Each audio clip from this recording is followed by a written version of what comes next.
When we're kids, we aren't afraid to ask questions. We ask them all the time, annoyingly so, right? But the result of all those questions is that we learn an incredible amount of information in those early years of our lives. I've seen something like 70% of everything we'll ever learn will be in those first 5 years of life. So then why do we stop asking questions? Why do we all of a sudden think because we're adults, it's somehow beneath us to seek knowledge? Simon Sinek wonders the same thing, and we're going to talk about the value not only of questions, but of the right questions on today's One Simple Thing. It's time to build a better business by building a better you. This is One Simple Thing. Just as happy as I can be to welcome you back to the One Simple Thing podcast. I'm Dave Kirby. Pleasure to be with you, and it's a pleasure to welcome back Simon Sinek again to the show. Before we get into that, I want to invite you to join us online, onesimplethingonline.com.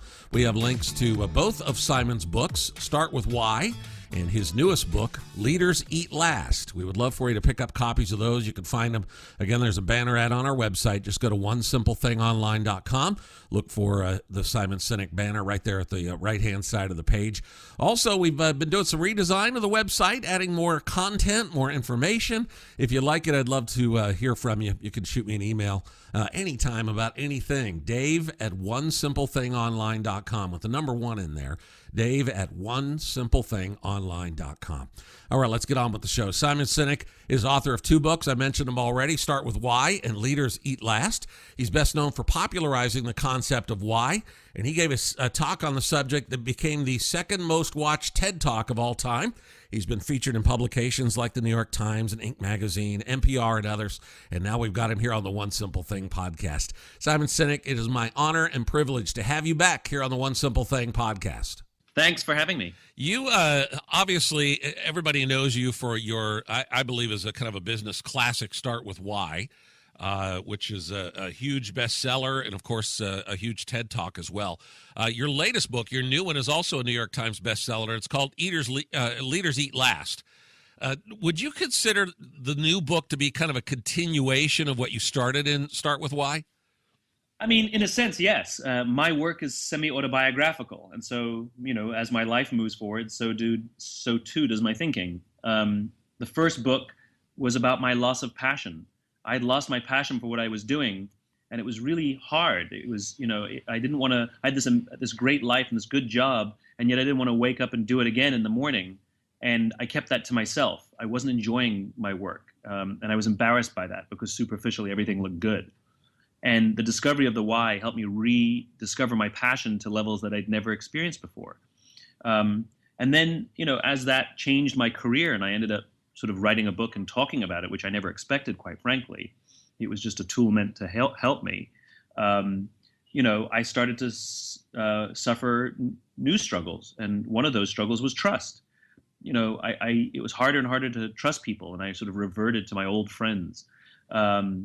And so I was also simultaneously spending a lot of time with folks in the military and actually went on a trip to Afghanistan with the Air Force. And I met these amazing men and women who refer to each other as brother and sister. We refer to each other as colleagues and coworkers. That says something about the quality of their relationships. And I want to work with people who think of me as a brother, not just somebody who thinks of me as a coworker. And so I set out to understand where trust comes from. What does it mean? Why do we trust each other? And this is what Leaders Eat Last is really about. It's about trust and cooperation, where it comes from, and more importantly, how to create an environment and where trust and cooperation thrive. Yeah, that environment, does it exist because there's a leader that fosters that environment? Leaders set the environment. That's one of the reasons leaders are important. The things don't happen by default, or if they do, it can sometimes be destructive. And so when leaders offer a sense of purpose or cause, some sort of vision, but then also that they were willing to sacrifice their short-term interests sometimes to take care of us, just like a parent does. Nobody tells a parent to feed their child before they feed themselves. They do it out of instinct. And so do great leaders. Great leaders take care of their people because they understand that when their people feel taken care of and feel safe in the environment in which they work, they will commit their blood and sweat and tears to help that leader advance their vision.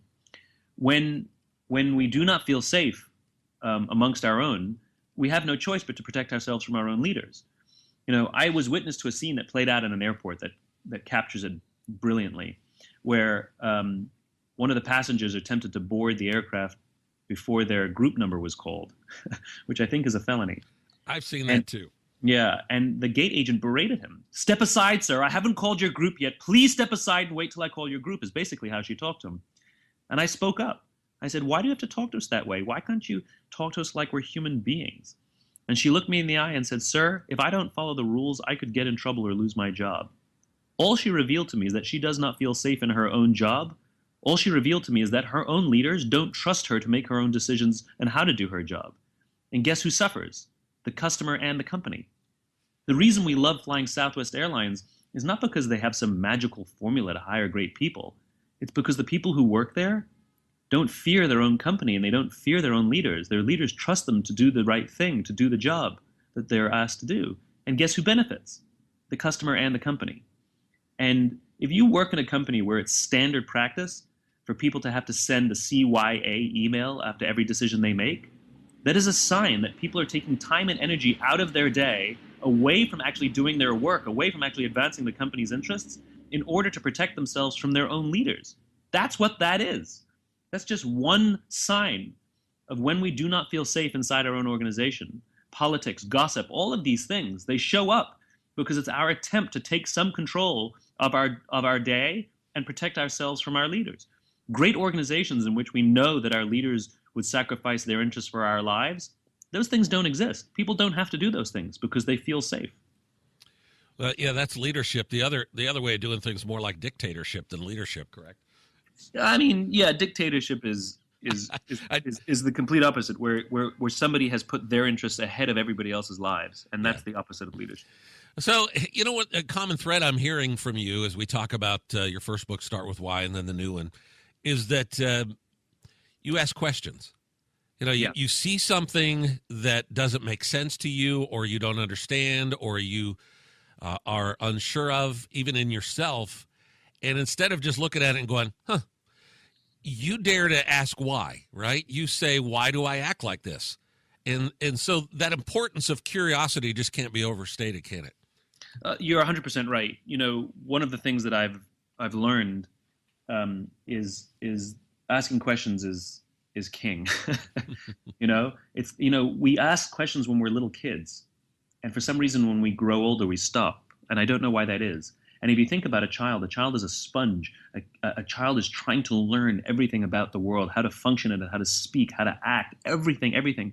And they do this constantly by asking questions with no shame, And yet for some reason we get embarrassed later on. Like we feel like we have to know things. I don't know what it is. But we stop asking as many questions as we should, and sometimes we just take things for granted. And when somebody says, why do you do it that way? We shrug and say, I don't know. That's just how we do it around here, Yeah, I wonder if it's partially because, it's grown up when we're one of those kids. We look at adults as thinking, they know everything, And then we become an adult and we still kind of have that, I'm an adult now. I should know everything. I should know everything. That's the problem. I should know everything. But the reality is I don't know everything. Yeah. And one of the things that I've seen, like the great leaders that I've met, they're like little kids in the manner in which they ask questions and the manner in which they consume information. They don't always agree with everything. And I'm talking everything from 4-star generals to Richard Branson, you name it, right? Mm-hmm. They listen intently, seeing if there's anything that they can learn, something that challenges their notion. And if anything, they use their existing knowledge to raise more questions, not to say you're wrong. They'll sometimes say I disagree, but you rarely hear them say you're wrong. There's this incredible sense of an open mind, and they can walk away and think you're an idiot, but they still show up to learn and ask questions, and they do less of the talking and more of the asking. They get you talking, and it's kind of incredible, actually. Yeah. I've had that experience a couple of times. You mentioned 4-star generals. I was privileged to take a tour of the Pentagon one time, and they took us into a Situation Room. There was a 2-star general there that kind of ran the room, or at least was that night. And I went into his office, and we sat down, and for about an hour and a half, instead of me asking him questions, he wanted to know about me. Yeah. And I thought, this is so odd that here's this general who's, in this room, he's pretty much tracking and coordinating everything that's going on in the world, with regards to the U.S. military. And here I am sitting in his office, and he wants to know about me and what I think. Pretty it's wild. An amazing experience. Yeah, it's pretty wild. Now, look, again, not all generals are like that. Not all leaders are like that, but the good ones are. The good ones really are. Well, how important is curiosity? And you mentioned that you looked at yourself and saw some deficiency or some part of you that you didn't like, and you wanted to figure out how to improve it or how to move beyond it. I've noticed that in my own life too. So I have some behavior that I don't want to, and I don't understand why I do it. So I'll start diving into, okay, why do I do this? What is it that I'm looking for in my life that I, at some level, am getting fulfillment from doing this behavior that I don't want to do anymore? So that level of curiosity goes beyond just the world around us. It goes to the world within us too, doesn't it? Without a doubt. And, we talk about honesty. Honesty is really, really easy to do. All it means is tell the truth. That's all it means, right? Mm-hmm. And if you tell the truth all the time, you're honest. And so we like to quote unquote be honest with others. And, we all try and everybody considers themselves honest, even if we're not, but that comes, it's a two-way street. It also means being honest with ourselves, and being honest with ourselves means telling the truth to ourselves. I like to joke that the only common factor in all my failed relationships is me, and so, we're very quick to blame someone. We're very quick to blame others. And don't get me wrong, others very often play a role, but sometimes we can contribute or pour gasoline on a fire. Like someone starts an argument. Do we say, "You're right, I'm sorry," or do we say, "Well, no, you started it," and we escalate something? Mm-hmm. In other words, it always takes two to tango. And for those who can really get introspective and late at night, where when you're lying in bed and you sort of replay the day's events, even if you were wronged, even if it was someone dishonest, can you say, what could I have done to improve that situation? And I think that level of honesty is, if you can do it with yourself, it is so much easier to do it with others, because it's your ability to dish it out and take it, and if others are willing to be honest with you, and you can listen, it really is, it's profound. It's hard. It takes practice. But I think it's so incredible when it happens. Do you have an exercise or something that you might recommend to people today that could kind of kickstart or reboot their own curiosity or their ability to ask why and ask questions? Yeah. So for the next 48 hours, so look at your watches, and for the next 48 hours from this very moment, do not tell a single lie. Absolutely nothing. You think that's easy, except lying is actually an important part of our social convention.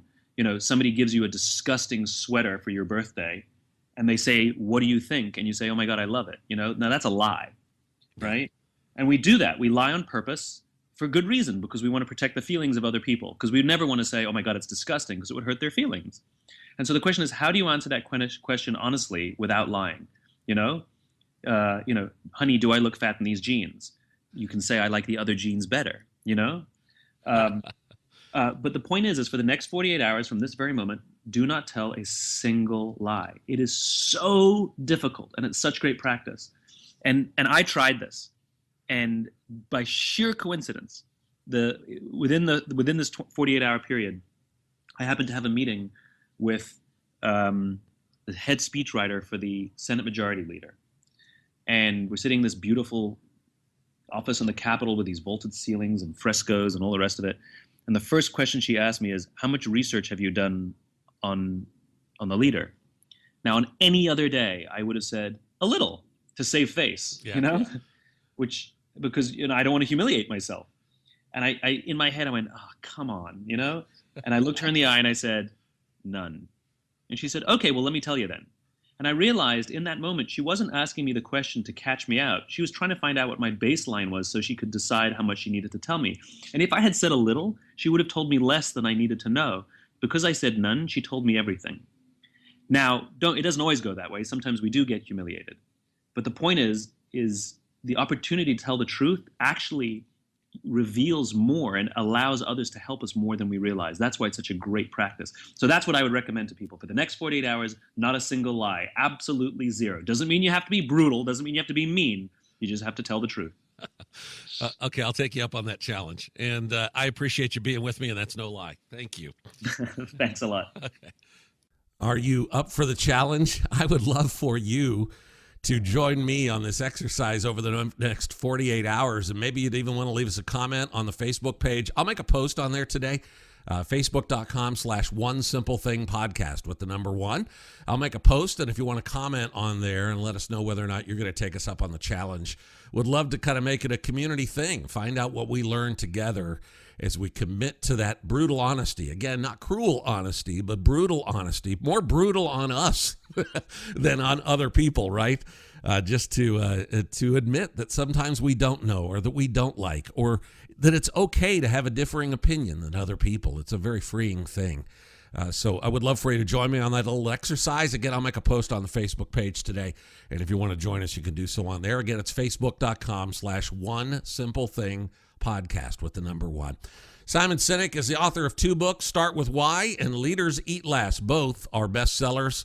And you will benefit greatly from both of them. We have a link to them. Just go to our website, OneSimpleThingOnline.com. You'll find the banner ad on the right-hand side of the page. That'll take you to his Amazon page. And I would recommend you pick up both of his books. You could tell from just hearing him on the show what a brilliant guy he is, and just a very interesting and fascinating thinker. And I know that you'll enjoy his book. So again, you can pick them up online. Just go to OneSimpleThingOnline.com. Simon's going to be back with us on the next episode again. We'll continue this thread of finding out our own why, finding out our own purpose, and coming to terms with who we are. It's such a valuable process for us to go through, and we're going to take the next step in it on the next episode of the One Simple Thing podcast. I hope you'll join me. I'm Dave Kirby. I'll see you then.